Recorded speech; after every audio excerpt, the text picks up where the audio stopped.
Hi there, everybody, and welcome back to the Happy Meter podcast, an opportunity for me to chat with my dear friend from whom I'm always learning more, Justin Garritt, about the Happy Meter, a philosophy that's centered on the balance between our passions and our life objectives and the things that bring us joy and financial wellness. My name is Kevin Ford. Thanks so much for being with us today. Justin, how you doing? Hey, Kevin. Still up in New York here, quarantining. This is what, I think it's 8 weeks, 7 weeks by now. I think we've been outside of school. Yeah. At least 6 or 7. So I just, before we did this recording this morning, my Sunday routine is to, put an itinerary of every day's objectives for my students and all the assignments and all that stuff. And on that, it's 6 weeks. We're in our 6th week, but I know that doesn't include spring break, which was about a week and a half. So that makes it about 7, a little more. And then we also had a kind of like a halvesy week. Yep. We ended early. So I think, we're knocking on the door of 8 weeks. How do you think the distance learning is going for you in general? How are you and your students, you think, weathering this? I think that my school, my staff, my students, and myself, we're doing absolutely the best we can. Yeah. I'm reminded of the deeper things that teachers provide to families, students, and communities: stability, connectedness, socialization, and even just challenging the mind to a focus outside of itself. Because right now, if we're all trapped in our houses and we're trapped in our own minds without any stimulation, I think that's a recipe for sadness and for isolation. But when there's something outside yourself, from a teacher, a friend, what have you, it removes you from your circumstance. Sure. Which is, by the way, what I love about literature and what I love about games and creating things and all that. But I think we're doing the best we can. And I keep reminding myself, under these extraordinary circumstances, good enough probably needs to be good enough. So we're not doing as much. We're not going to cover as much material. We're going a lot slower, but there are deeper things at hand. Absolutely. What about you? Yeah, I feel the same way. And I was reflecting a lot on how strong my leadership team at my school actually has been through this. They came out with just a very clear, concise plan that I didn't find was overwhelming for any staff members. I think even I have a team of 6 people that I teach with, and there's a variety of them with many kids at home and have a lot of other obligations going on in their life. And I think they felt even that the happy medium was met between creating something that was flexible, that still showed care and compassion towards kids and still delivered content, but wasn't overboard given the situation. And so, my administration has been awesome. And the plan that they created with us and the amount of delivery that we're giving kids and the flexibility we're giving kids and grades and what we're doing has been awesome. And so, we're working hard through it. And I hope we're providing something for parents and kids that they've enjoyed. And also, the most importantly, I hope that our check-ins that we do weekly and all the communication that we're doing, I hope is just conveying our love for them and how much we miss them. And so It's interesting times. Yeah. And it is certainly also a stressful time, but if we all take a breath and if we treat each other with a little grace, whether that's our administrators or our colleagues or even families and stuff, we realize there's a lot of room for gratitude. Yep. And it's a remarkable thing to see so many different constituencies coming together to say society matters, we care about each other, and we're here for each other. Yeah. Well, one thing about being up here in New York is I've been recording this podcast around my family. And so in the background, 2 rooms over, I know my dad is probably listening right now. He actually really likes this stuff. And so he had a really awesome idea for an episode, which was about kind of letters or ideas or lessons that we wish we did when we were younger and we first started in our careers. Mm-hmm. And so every day after I record this episode, my dad barrels into me after I close out, and he just starts yelling at me about the different types of lessons that he wish I convey constantly to the audience about what he wishes he did when he first started his career at 21, 22, 23. Huh. Yeah. Well, and Bruce, and that's funny because in my mind, Bruce did this about perfectly. To me, he's a saving legend. Just everything he does is careful, it's calculated, it's intentional. And my dad was just a little backstory on him. He's been a food administrator for the New York State prison system. So very average middle life type career, but he started that when he was 21, 22, and he did 31, 32 years with them. And he ended up just retiring last year with a nice pension because of his consistency of committing to that many years. Awesome. But he's one of the most hardworking guys I've ever met. Yeah. And I think you shared with me before we started recording that he had a couple was it like 3-4 bits of advice that he wishes he could have given himself? Yeah. So the number one thing he was like, Before you go, I've spent a lot of time with the legend that is Mr. Bruce Garritt. yeah, And I want to try to convey to our listeners, because I feel like a lot of them have not met this man. And despite the biography here, I would like to suggest a few things that he probably, in my mind, are his saving hacks. You let me know if I'm close, if I'm hot or up. So number one, Bruce Garritt is the truest hunter I've ever met in my life. I'm from Maryland. I'm from the suburbs of Maryland and now live in the city of Baltimore. So not a lot of authentic hunters going out there and taking care of business. But your father really knows what he's doing. He's participated in all the seasons, I think. Yeah, I would say that. He knows how to handle that which he takes care of. And, when you left to go back up north, we still have half a freezer full of venison, so that if quarantine gets really bad and if something happens with grocery stores, I'm set on protein for the foreseeable future, whether it's ground venison, venison steak. I've had venison tacos, venison pizza, venison everything. So I feel like number one is probably learn to hunt. Is that one of them? It isn't on here because he kind of thought that would just be something everybody should understand. But what's interesting is my dad's, as far as saving costs, and this is not even something he means to do. It's just kind of who he is. One, he's a hunter, so he is, and I'm not. He took me hunting once, but I couldn't sit still more than a minute or two, and so that was it for that. But he's a hunter and a fisherman, so a lot of meals come from there. He has a garden. He likes growing from scratch, and so it's a flourishing garden. I mean, he set up his own little fence. He's aware of the animals in the area that he needs to ward off. It's impressive. Yeah. And, those things in general. And on top of that, we have a wood stove and he loves cutting wood. I know it's he loves splitting and cutting wood and going to find wood. And so those three things do lower expenses a lot. But what's interesting, those things actually just make him really happy. And they just coincidentally also lower his expenses. And specifically in retirement, those three main things are what a lot of people are spending a lot of money on, especially in the wintertime with fuel oil and everything else. And so he doesn't have those there. But beyond that, he had a few things he was like, please share with your audience. Like, I know a lot of your people who are listening are between 21 and 35, and they're just starting out with their careers. And they're like, hey, do this now. And number one, he always tells me this story. There was an older guy who was a coworker of his when he first started in the New York State prison system. And he's like, hey, Bruce, just throw in a few dollars a month into your deferred compensation plan. And that's your retirement plan at work. And he didn't do it for a little bit of time. It took him like a year or two before he listened to this guy. And then he first started with just throwing $50 or $100 in this deferred compensation plan. And then he realized that it just kept growing and growing. And over time, he added more money to it. However, we've already learned on our episodes here the power of compounding, Kevin. And he always says, man, if I started throwing money into this deferred compensation plan when I first started work, and every raise that I got, if I just put a little bit of that money into that deferred compensation plan, I'd have tons more money than what I do right now. And that was one piece of advice. He's like, please share with your audience members. Absolutely. And so I wonder, for a lot of people that work in a union and that have a pension they can rely on, that probably seems almost excessive because you have the pension.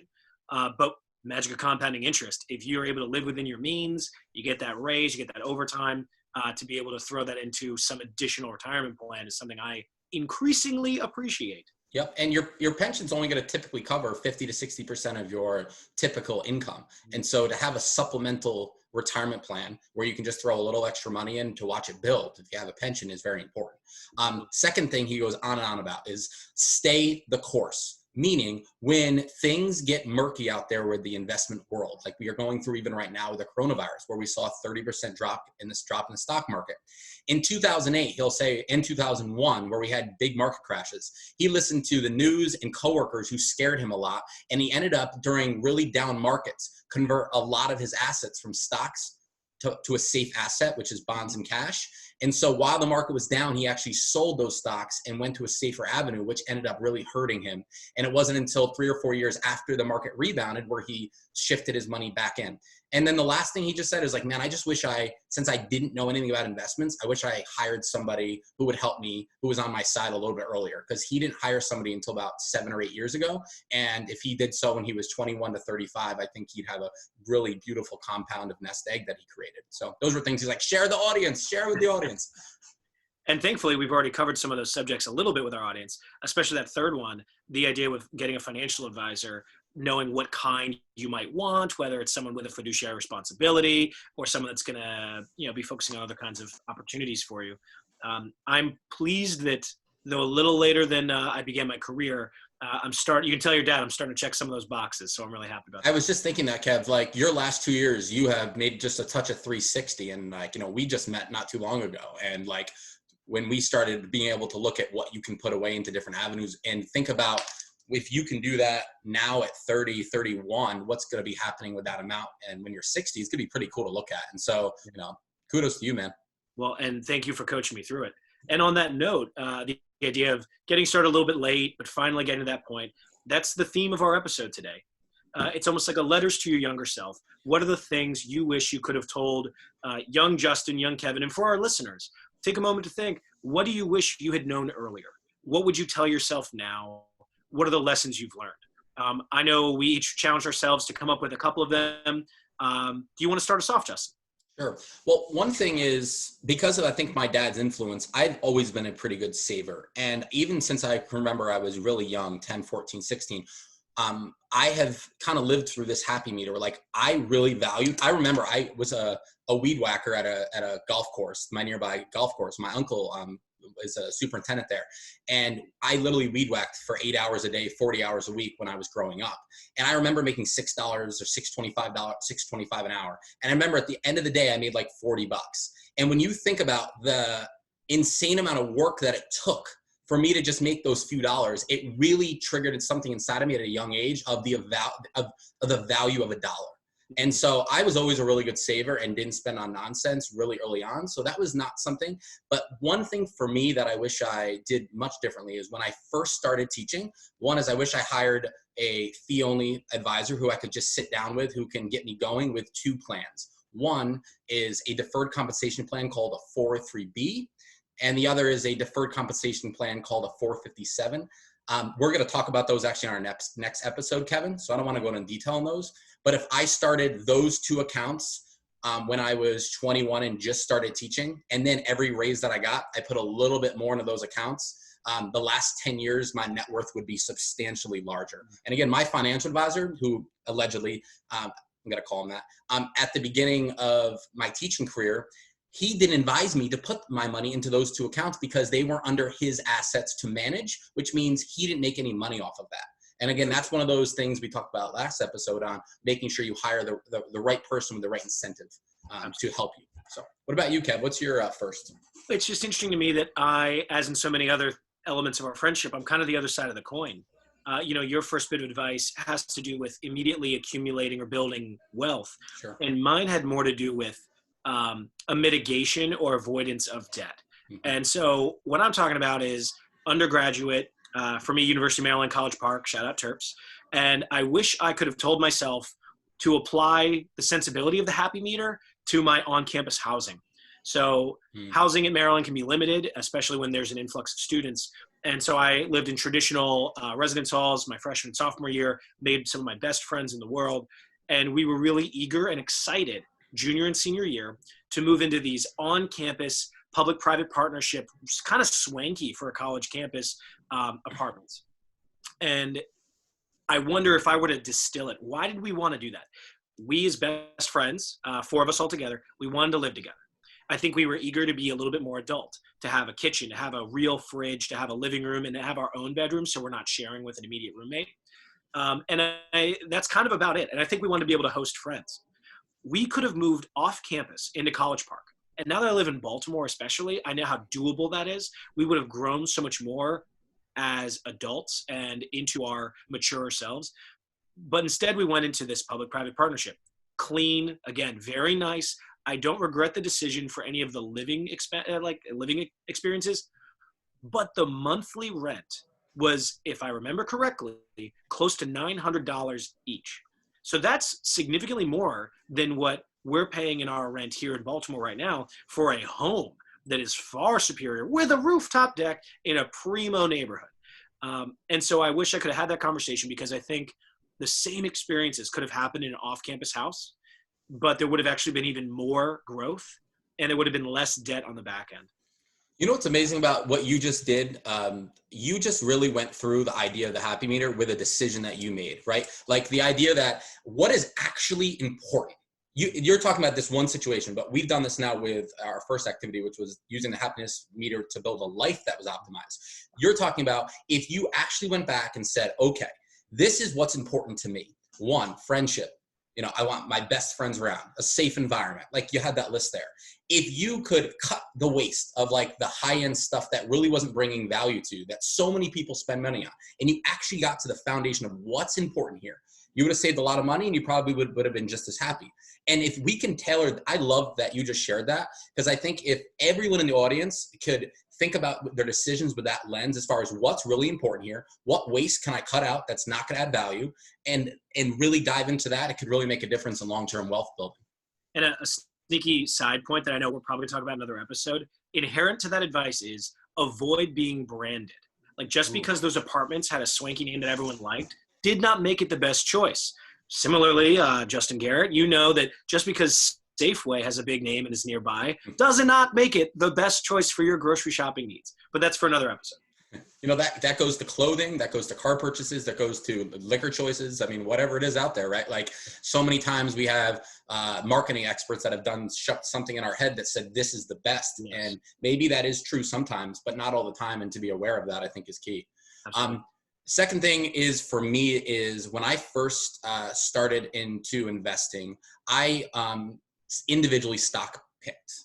And so what that means is that I went after and I thought, hey, these different securities, like let's say an Amazon or Apple or a General Electric, I invested in individual stocks. And that was really young and dumb at the time. And I realized over my last 9 or 10 years of renaissance in learning all about financial literacy, that for me and my comfort level, I am much better off at investing in mutual funds. And mutual funds are big baskets of stocks where there's many stocks in one. So it's a much more diversified risk tolerance, still sees growth, but it doesn't have to put all your eggs in one basket. And again, when I first started, and like so many people out there, they see the radio or the newspaper or the TV saying, hey, buy this stock. Hey, this is going to make you a millionaire overnight.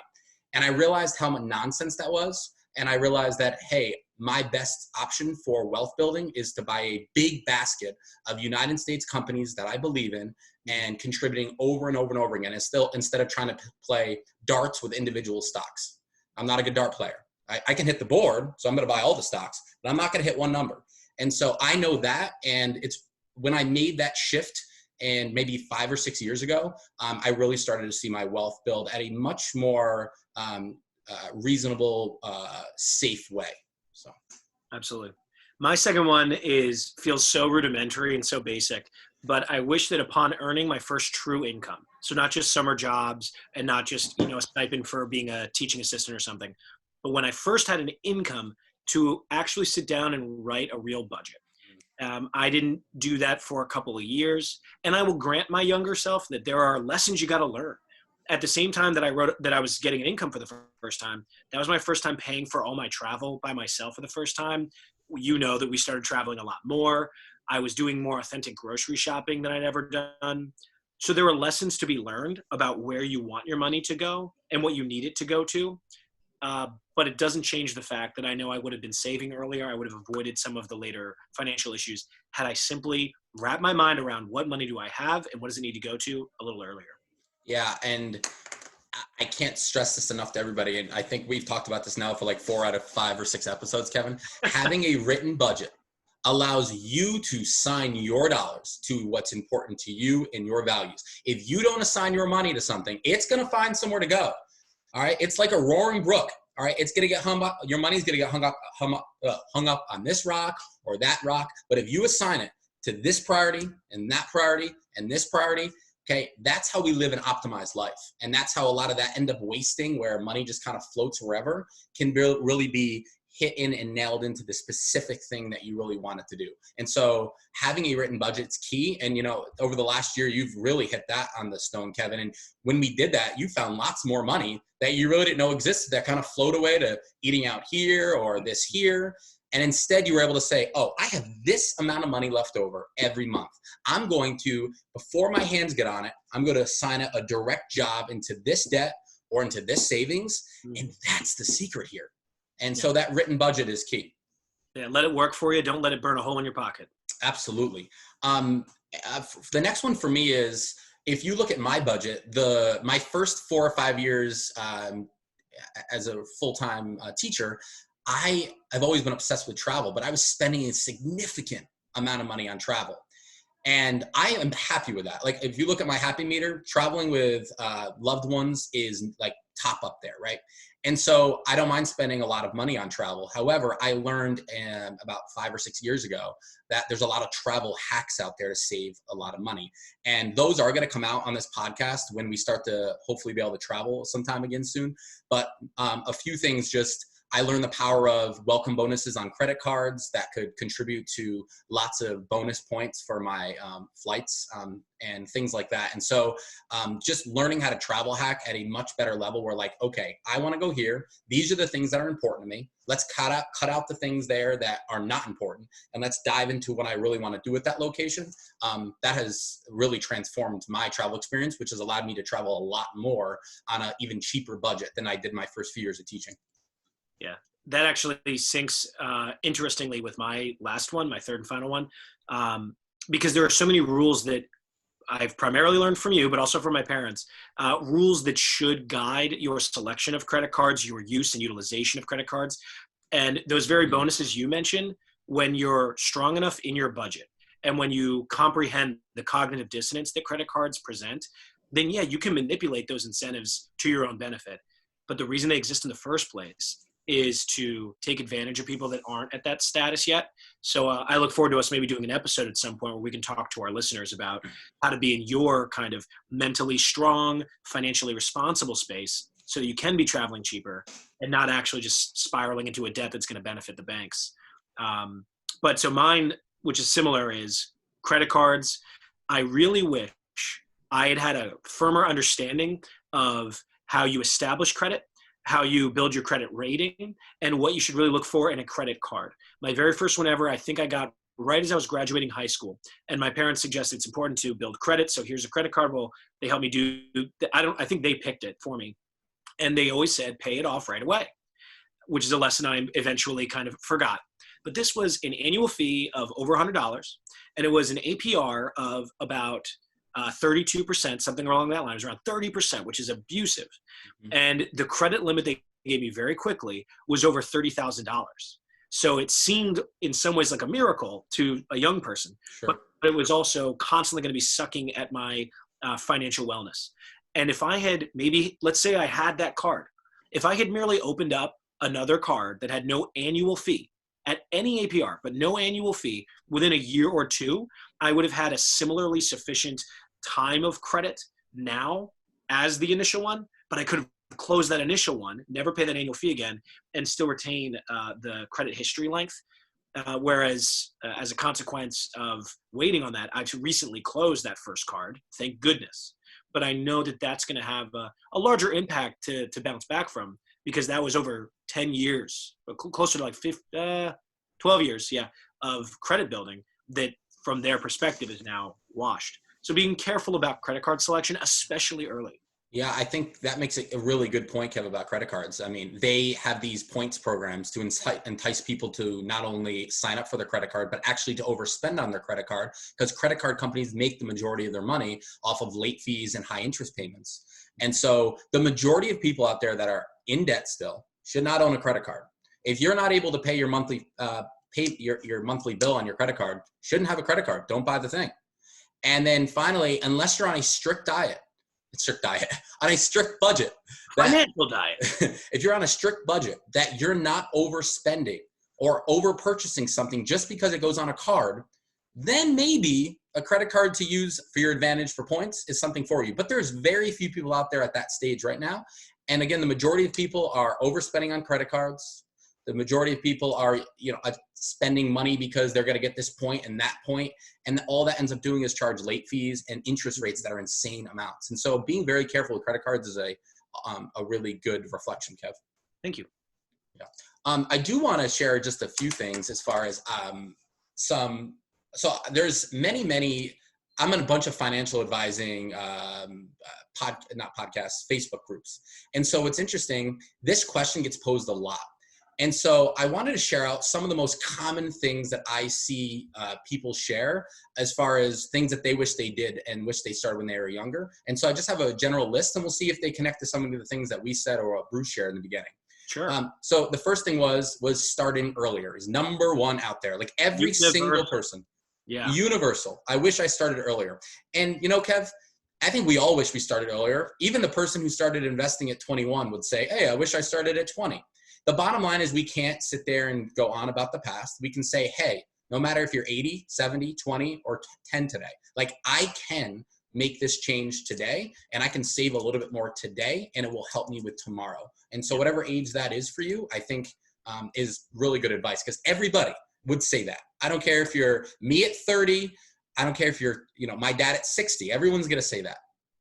Yeah. The good thing is to start. It doesn't matter when, but make sure that when you look back, there was a time that you started. Yep. Number 2, getting on a budget. Did we nail that already, Kev? We sure did. Yeah, I think I brought that up every single day. Written budget. I don't care if it's on a napkin, a piece of paper, an Excel sheet, or an app. Like, have it written down and track your expenses.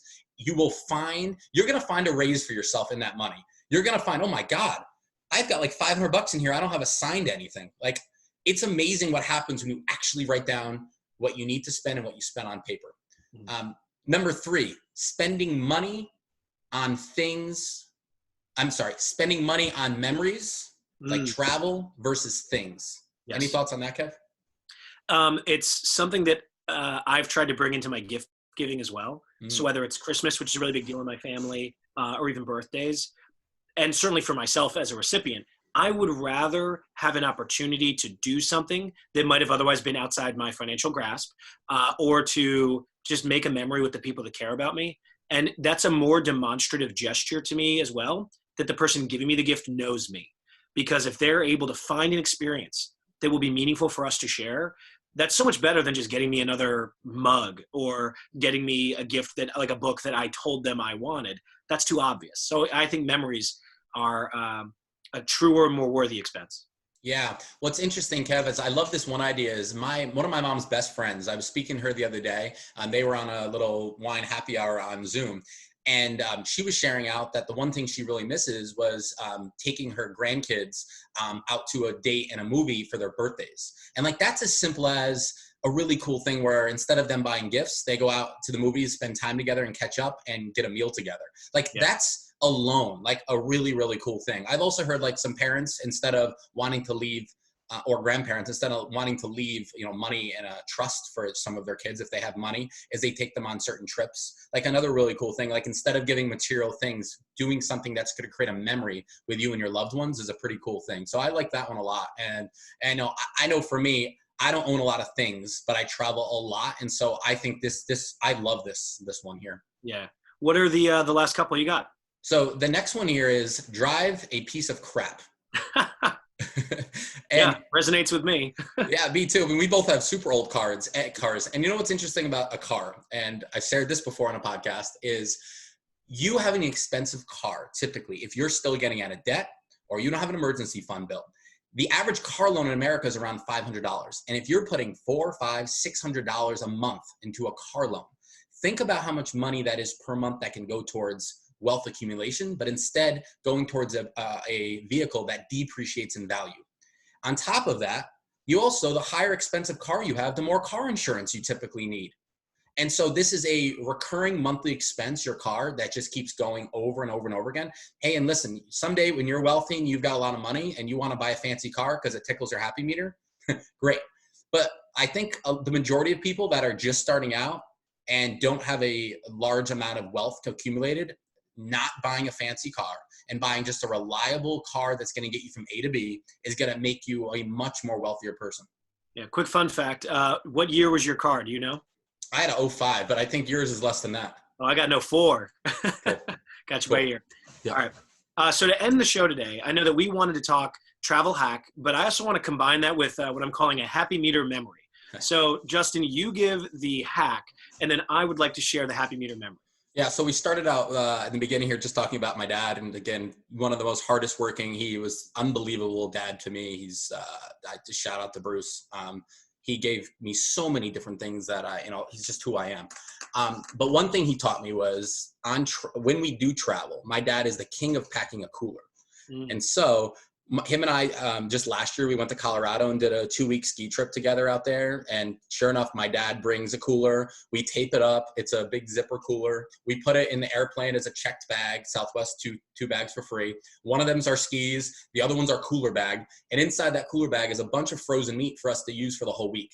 And when we land, we just go to Walmart, get the veggies, and we don't have to spend any money on any meat because we have a whole cooler of venison. And so, shout out to my dad who, and we've done that on a lot of our trips, whether it's an island trip to San Juan or it's a camping trip. Like, my dad is the cooler master. And I just think about how much money we've saved as a family to be able to not have to spend, our food budget is just not through the roof on vacations, which allows us to vacation more. Well, and don't sell yourself short. This is a skill that has trickled down through the generations. Oh God, here we go. All our listeners, one of the best vacations, and we've had some amazing ones, was a trip that we took as a group to Puerto Rico. We had an amazing Airbnb right near the beach. We had a pool. It was gorgeous. But I remember that we were flying from different places. I know where this is coming. Yeah, you'd gone to Aldi. You got the chips, the salsa, the snacks. You told us you were doing this. And then you went. And then you called me from wherever you were before I was going to get in the car to go to BWI. And you said, Gav, I left a bag. Do you mind just getting that for me and just checking it for me? And I said, sure, where is it? He goes, well, it's actually the freezer bag. It's down in the basement. And I want you to put the ham in it. So Justin had bought a massive ham, a whole ham, uncooked ham, and put it like Christmas style, and put it in our freezer. And he was asking me to transport it. Kevin, I still remember that ham, typically like $20. It was 75% off. I got it for $4.85 for a big ham at Aldi's after the holidays. Shout out to Aldi's. And I remember being just mortified because he's asking me to just travel with a hunk of meat. I've never done this before. And I'm nervous going through TSA, but they let it pass. We got it down to Puerto Rico. You spent like a day cooking this ham, and it was just magnificent. It was scrumptious. And we ate it, I think, for 4 different meals. It just kept getting better and better. So the legend of the Garritt ham goes down in our Baltimore group lore. It is a funny story, but in general, though, one thing for me to be able to vacation or to travel as much as I do is to just be really thoughtful and intentional about my spending on each trip, right? So on a typical day, I vacationed with people who eat out 2 or 3 meals a day. And that adds up to be a substantial amount. For me, my rule is usually I love to go out and support the local restaurants and taste the local cuisine, but once a day is good. So if I can bring another meal per day where I don't have to go and spend that out for 7, 9, or 10 days, whatever the trip is, that's a substantial savings to only eat out once instead of 3 times a day. And again, I don't think I'm lowering my happy meter. Like, I'm still eating out really well once a meal. And on the other one, it's kind of fun to cook in and hang out with your friends inside the house and to do that. And so, that's one thing. But I love the cooler story is a funny one. Thank you for embarrassing me, Kev. Oh, absolutely. Anytime. And so to all of our listeners, as you think about the happy meter, as you think about where you are right now in your financial journey, take a moment and think about what are the biggest lessons you learned? What do you wish you'd told yourself? And what wisdom might you have to pass on to someone else? Thank you so much for listening today. We'll be with you again soon. Justin, always great chatting with you, buddy. Good chatting with you too, Kev. Thank you for always clearing up my words. You're words magician. Thank you. Thanks. See you, bud. All right. See you.